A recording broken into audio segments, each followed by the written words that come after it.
Barakallahu fiikum Ustaz wa jazakumullah khairan atas waktu yang Ustaz telah berikan untuk kami. Mungkin Ustaz Ana punya beberapa pertanyaan. Satu aja ya. Ya. Ana pribadi Ustaz merasakan tentang kebutuhan Ana terhadap ilmu. Tapi di sisi lain Ana merasakan juga tentang kewajiban Ana kepada orang tua yang sudah begitu besar. Dan juga di sisi lain Ana telah merasakan kewajiban Ana untuk nikah Ustaz. Nah, yang jadi pertanyaan Ana itu mana yang harus Ana utamakan terlebih dahulu, atau Ana harus gabungkan ketiga hal itu dalam satu waktu? Ya. Jazakallahu khairan. Ya. Al-jam' aula min at-tarjih. Ya. Menggabungkan lebih diutamakan.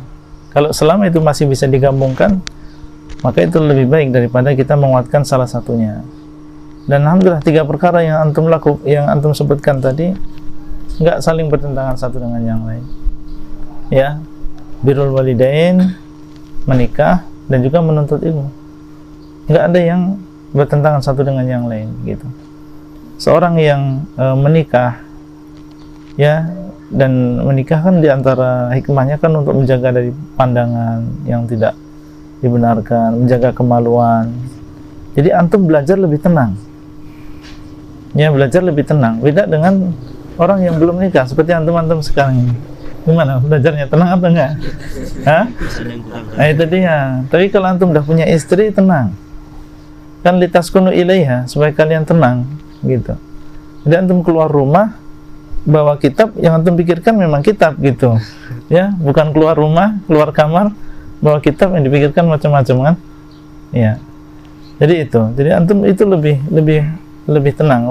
Orang nikah dan dia menuntut ilmu, dan sekedar apa ya, apa yang kita alamilah di kota Madinah, kita lihat dulu yang sudah menikah itu justru dia yang berprestasi, malah yang sudah menikah itu yang berprestasi, ya, justru dia yang malah diterima di magister, ya, yang lainnya yang nggak ada istri, nggak ada anak, justru malah malas-malasan belajarnya gitu.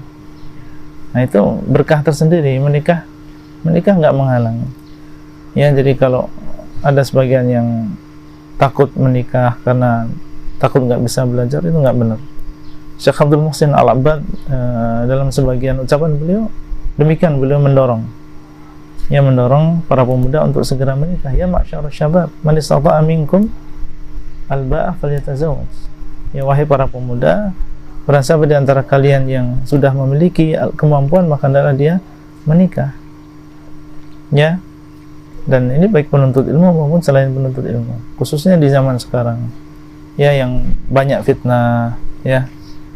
Dan kita nggak merasa aman, apalagi fitnah wanita sebagaimana dikabarkan oleh Nabi, fitnah yang paling besar bagi laki-laki. Ya, fitnah yang paling besar bagi laki-laki. Mungkin sebagian orang soleh, kalau antum, ya, kalau dia di dalam kamar ada uang 1 miliar misalnya, ya, 1 jam 2 jam dia di situ, uangnya insya Allah nggak berkurang lah, ya. Tapi kalau di dalam kamar ada perempuan, Allah alam, ya, belum tentu dia kuat. Itu makanya fitnah yang besar. Kalau memang antum merasa itu adalah wajib bagi antum, artinya sudah darurat lah, anak bisa dikhawatirkan terjerumus ke dalam kemaksiatan, maka nikah, ya kan? Dan di waktu yang sama kita birrul walidain, berbakti kepada orang tua. Ya, berbakti kepada orang tua tidak terganggu dengan menikahnya kita. Ya, tentunya kita berbakti sesuai dengan kemampuan, ya, memberikan nafkah kepada istri dan anak kewajiban juga. Memberikan nafkah kepada orang tua ini termasuk amalan yang utama juga, gitu. Jadi masing-masing bisa berjalan secara selaras. Ya, tentunya semuanya ini dengan taufik dari Allah. Ya, antum minta pertolongan kepada Allah. Ya, memang kewajiban kita ini banyak, gitu. Ya Allah, saya harus menuntut ilmu, saya harus berdakwah, saya harus menafkahi keluarga, saya harus berbakti kepada orang tua, saya harus silaturahmi dengan keluarga. Itu kalau Allah nggak memudahkan seseorang, nggak bisa dia lakukan. Jadi orang yang dimudahkan oleh Allah, berkah semuanya. Kita lihat terkumpul pada dirinya banyak kebaikan, gitu. Masya Allah, si fulan ini sedekah iya, sholat berjamaah iya, baktinya kepada orang tua bagus, akhlaknya kepada orang lain bagus. Kok bisa demikian? Itu taufik dari Allah.